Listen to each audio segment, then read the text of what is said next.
Hi, I'm Matt. Really? Come on. I don't know.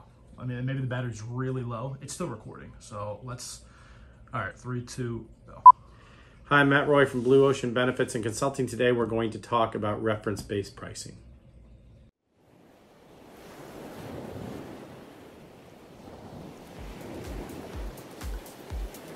It's kind of a new thing in the health insurance industry. It's a cost containment model that limits what a group health plan will pay for certain high cost services. And what's interesting about it is there's no network. So what you'll see is someone offering an RVP plan, that's what it's commonly called. So they'll come in and say, hey, we can offer you this plan. There's no hospital network and your cost to be between 5 and 15% lower. Traditional health insurance plans work like this. They have a network. The carriers negotiated, Aetna, Cigna, Blue Cross, Humana, United Healthcare. They've negotiated rates with hospitals and they've negotiated rates with providers. Sometimes hospital rates are pretty high. Medicare, compared to Medicare, like a hospital negotiated rate might be 200%, 240% of Medicare. So you've got, Medicare pays this much and then the carriers pay this much more, okay?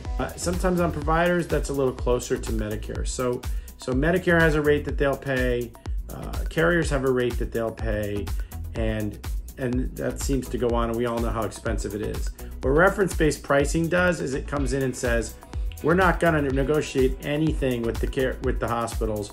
We're just gonna pay them a percentage of Medicare. It's usually 135, 145, maybe 150%, depends on the plan. So if Medicare is charging $30,000, they'll pay them $45,000. Most hospitals, will take it. They'll take that because they're either don't care about it. They're better to have the money, or maybe the RVP company negotiated that up front, which I'll get to in a minute. They'll take the lower negotiated fee, rather than lose the business to a different hospital. That's where the savings come from on a reference-based plan. So basically they're deciding what they're gonna pay the hospitals instead of the hospitals having an agreement in place. Now, if you know anything about contract law, the danger there is the hospital doesn't have to accept it. The hospital could say, we're not taking that.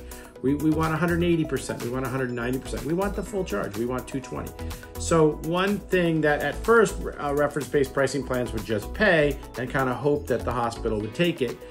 Now some of them on a big surgery, as part of the pre-authorization process, will go in and say, hey, you'll take this rate, right? You'll take this, sign off on this. So they'll preclude some of that. But there is a possibility on a reference-based pricing plan that you put yourself into that you could have disputes. And what do I mean by that? Well, if you go with Blue Cross or Cigna and your employee goes in the hospital and it's a $300,000 charge, if that hospital's in network, they have to take what that carrier's already negotiated with them. There's no discussion. So the carrier's gonna pay, they're gonna charge the employee what they're gonna charge, and that's the end of it. With a reference-based pricing plan, if that same thing happens and they don't pre-approve it and they just go in and they pay 180% of Medicare, the hospital might say, hey, we were supposed to get 220, we're supposed to get 300. It happens. So a hospital could come back to you and say, hey, we billed $250,000, you only paid us $180. We never said we'd take that. We didn't have an agreement. We want the $70,000. And then you have to argue with them. So that's what the negative of reference-based pricing. As I said, what some of the reference-based pricing companies do now is they pre-negotiate some of that stuff. So it's not as possible. You can also buy plans that have sort of a separate pool for that if that does happen, they'll reinsure it. They'll buy some reinsurance for you, and that would be an additional cost. Reference-based pricing is a new thing that it's just basically it's in lieu of a network. It's a different way of keeping the cost down for your group. It's a little riskier than a network, but it should have a little more savings. If you can eliminate some of those risks, it's not a bad way to go at all. But it's slowly coming through. Now, at some point, if every plan is reference-based pricing, then what's the point of having networks? So you may see that there'll be a limit to how well these reference-based pricing plans work. In other words, if a hospital says, hey, we're used to getting about 250% from our carriers, but now all these reference-based pricing plans are only getting 160, we're not doing that anymore. We're not joining.